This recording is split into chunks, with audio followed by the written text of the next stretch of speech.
জয়নিতাই রাধে রাধে। কেমন আছেন আপনারা সকলে? আশা করি আপনারা সকলেই খুব ভালো আছেন, আর আমিও গৌর গোবিন্দের কৃপায় বেশ ভালো আছি। তো আজকে একটা ইনফরমেটিভ ভিডিও নিয়ে চলে এসেছি আপনাদের মাঝখানে। তো ঝটপট করে যারা আমার পরিবারের সাথে যুক্ত নেই একটু যুক্ত হয়ে যাবেন। তো চলুন, আজ আমার গোপাল সোনার বাগানের একটা খুব মূল্যবান গাছ নিয়ে আপনাদের সাথে আলোচনা করব, যা ভেষজ গুণসম্পন্ন এবং নিত্য আমাদের রান্নাঘরে ব্যবহৃত একটা মশলাও, একটা শাক, আবার একটা খুবই গুরুত্বপূর্ণ ঔষধি গুণসম্পন্ন গাছ। তো চলুন, বলতে বলতে দেখুন চলে এসেছি। এই হচ্ছে আমার বাগানের সেই মূল্যবান গাছটি। অনেকেই হয়তো চিনে থাকবেন, আবার অনেকে যারা চেনেন না তাদের কাছে গাছটির পরিচিতি দেখুন। এটা হচ্ছে কোনো ফুল নয়, এটা কিন্তু গাছের ফল, ছোট্ট ছোট্ট ফল। আপনারা অনেকেই জানেন, যেমন গোলমরিচ একটা গাছের ফল, তো এটাও ঠিক সেই রকমই একটা ফল। এবং গোলমরিচের থেকে যেমন আমরা ঝাল পেয়ে থাকি, এর থেকেও এও কিন্তু ঝাঁঝালো গন্ধযুক্ত একটা ফল। এবং এটা আগের এবং বর্তমান ভারতবর্ষের একটা মশলা হিসেবে ব্যবহৃত হয়।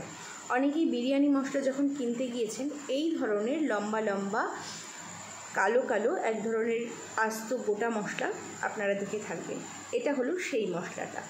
এর নাম, বাংলার নাম, একে আমরা পিপুল ফল বলি বা পিপুল বলে থাকি। আর এর ইংরাজি নাম হচ্ছে লং পেপার। তো গোলমরিচে যেমন ঝাল থাকে, এতেও কিন্তু সেই রকম ঝাল থাকে। আর এর বিশেষ গুণ যদি বলে থাকেন, সেটা হচ্ছে সর্দি, কাশি, কৃমি বা ক্ষুধামন্দ ইত্যাদি হলে পরে কিন্তু এই যে পিপলকে ব্যবহার করা যায়, বা পিপলের গুঁড়ো, যেমন গোলমরিচের গুঁড়ো ব্যবহার করি, এই রকমভাবে রান্নাতেও পিপলের গুঁড়ো কিন্তু ব্যবহার করা যায়। এবং এটা একটা প্রাচীন ভারতীয় মশলা। আগেকার দিনে লঙ্কার চাইতে বেশি এই লং পেপার বা পিপুলের গুঁড়োই বেশি ব্যবহার করা হতো রান্নায়। তো এই ফলটি তো অবশ্যই মূল্যবান, তার সাথে সাথে এই গাছটিও কিন্তু কম মূল্যবান নয়। অর্থাৎ এই পিপুল গাছের পাতাগুলো দেখতেই পাচ্ছেন অনেকটা পান পাতার মতন মসৃণ, উজ্জ্বল, চকচকে। আর এই পাতা বা এর ডাল, লতা পাতা ইত্যাদি শাক হিসাবেও কিন্তু বেশ আমাদের ভালোই লাগে। তো যারা এটা টেস্ট করে দেখেননি, একবার টেস্ট করে দেখতেই পারেন এর শাক। আর যদি আপনাদের রিকোয়েস্ট থাকে, আমি এর পরবর্তী ভিডিওতে অবশ্যই পিপলের শাক রান্নার রেসিপি আপনাদের সাথে শেয়ার করব। এর শাকে একটু ঝাঁঝালো স্বাদ রয়েছে, তার জন্য লঙ্কার ব্যবহার না করলেও হয়। যেমনি এর কাণ্ড, পাতা এবং ফল যেমনই মূল্যবান, ঠিক তেমনি এর যে শিকড়, সেও কিন্তু যথেষ্ট মূল্যবান। পিপুল গাছের শিকড়েরও কেজি প্রতি দাম প্রায় 350 থেকে 450 টাকা মতন। তো বুঝতেই পারছেন, এটা কিন্তু বেশ মূল্যবান একটা গাছ। তবে এর কিন্তু এই গাছটিকে ছাদ বাগানে বা বাড়ির বাগানে স্পেশাল মাটিতে রাখলে এই গাছগুলো ভালো হয়। এগুলোর জন্য স্পেশাল কোনো কেয়ার দরকার হয় না।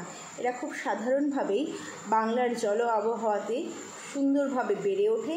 এবং একবার যদি গাছটি আপনি লাগিয়ে দিয়েছেন, তাহলে কিন্তু এর এত শাখা প্রশাখা বের হয় যে, আর সেই শাখা থেকেই আবার একটু একটু করে শিকড় বেরিয়ে মাটির সাথে নতুন গাছ তৈরি হয়।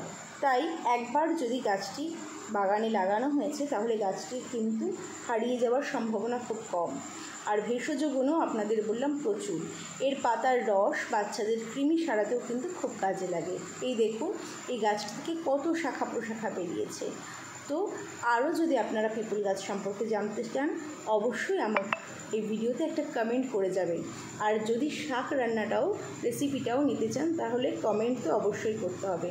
তো এই ধরনের ইনফরমেটিভ ভিডিও পাওয়ার জন্য অবশ্যই আমার এই ইউটিউব চ্যানেলটিকে লাইক করে যাবেন, সাবস্ক্রাইব করে দেবেন, আর আমার পাশে থাকবেন। রাধে রাধে। ভালো থাকবেন সকলে, সুস্থ থাকবেন।